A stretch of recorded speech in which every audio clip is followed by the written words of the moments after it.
สวัสดีครับสวัสดีเพื่อนๆทุกคนเลยนะครับวันนี้ก็ผมมีแบบใหม่มาแนะนำนะครับแบบที่ขุดเลนตรันนะครับชื่อแบบก็อยู่ตรงนี้นะครับตรันจูปายนะครับก่อนอื่นนะครับเพื่อนๆก็กดลิงก์ข้างล่างนะครับกดข้างล่างก็เข้ามาสมัครนะครับก็ผมจะให้ดูนะครับวิธีการสมัครนะครับสมัครวิธีการสมัครก็คล้ายๆแบบนี้นะครับแบบที่เป็นจูตรันซิตี้นะครับแล้วก็เพื่อนๆก็กด Get Start นะครับครับแล้วก็ใส่กระเป๋านะครับเลขกระเป๋าของเพื่อนๆนะครับแล้วก็ใส่รหัสแล้วก็กด Start นะครับก็มีแค่นี้นะครับก็สมัครไม่ยากนะครับเพราะว่าแบบตัวนตู้ปลายนี่นะครับเพราะว่ามันไม่มีปุ่มล็อกออกนะครับปุ่มออกจากระบบนะครับเราทำการสมัครแล้ว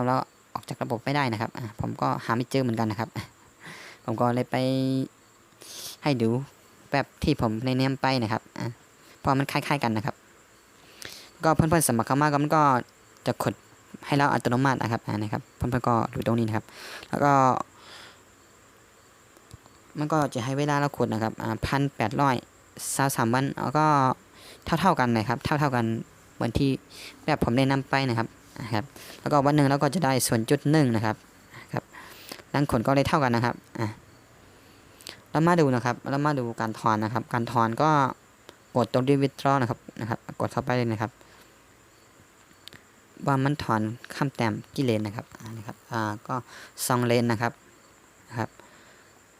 แล้วก็ถ้าเพื่อนๆถึงข้ามแต้มนะครับเพื่อนๆก็ใส่จำนวนนะครับแล้วก็กระเป๋าของเรานะครับแล้วก็กด withdraw นะครับกดฟัน withdraw นะครับง่ายๆครับเรามาดูการลงทุนนะครับสำหรับเพื่อนๆก็อยากจะลงทุนนะครับก็ลงทุนข้ามแต้ม2 เลนนะครับ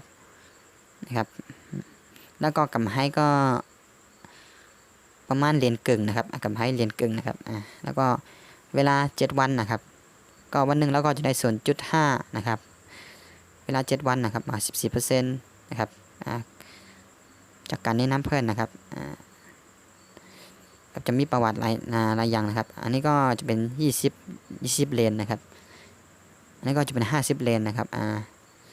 แล้วก็100 เลนนะครับ200 เลนนะครับสูงสุดอยู่ที่ 20,000 เลนนะครับเพื่อนๆอยากจะลงทุนเลนใดก็มาเลือกลงกันได้นะครับถ้ายอมรับความเสี่ยงได้นะครับ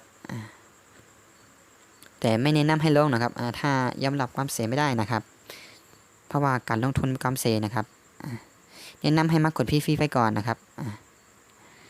สำหรับเพื่อนๆคนไหนอยากจะลงก็นะครับกดไปนะครับไป for นะครับกดเข้าไปนะครับมันก็จะให้เรานะครับเติมเรียนนะครับก็จะคล้ายๆแบบที่ผมได้แนะนำไปนะครับก็ไปลิงก์ตรงนี้ก็ไปส่งเรียนให้เขานะครับไปโอนเรียนให้เขานะครับเขาก็จะทำการอัปเดตให้เรานะครับทำการซื้อแรงกดให้เรานะครับจะเพิ่มแรงกดให้เรานะครับจะเป็นการอัปเดต BI ฟรีนะครับก็ง่ายๆนะครับก็เวลาเราโอนนะครับแล้วก็ต้องรอประมาณ15 นาทีถึง30 นาทีนะครับแต่คำบอกไว้ว่า2 ชั่วโมงแต่ไม่ถึงนะครับก็ว่าอยู่นะครับสำหรับการเติมเงินนะครับแต่ผมก็ไม่เคยถอนนะครับเคยเติมอยู่นะครับเพราะว่ามันยังไม่ถึงยอดนะครับผมเติมไปแล้วมันยังไม่ถึงยอดถอนถ้าผมถึงยอดถอนเมื่อใดผมจะมาถอนให้ดูนะครับว่ามันจ่ายให้ได้จริงหรือเปล่านะครับแต่ผมไปดูมาที่คลิปพลังนะครับก็เขาถอนให้ดูนะครับก็มันก็จ่ายนะครับสำหรับเพื่อนๆก็ใดสนใจก็กดลิงก์ข้างล่างเข้ามาตามมาได้นะครับวันนี้ก็มีเท่านี้นะครับขอบคุณเพื่อนๆที่เข้ามารับชมคลิปนะครับสวัสดีครับเจอกันคลิปหน้านะครับถ้าเพื่อนๆคนไหน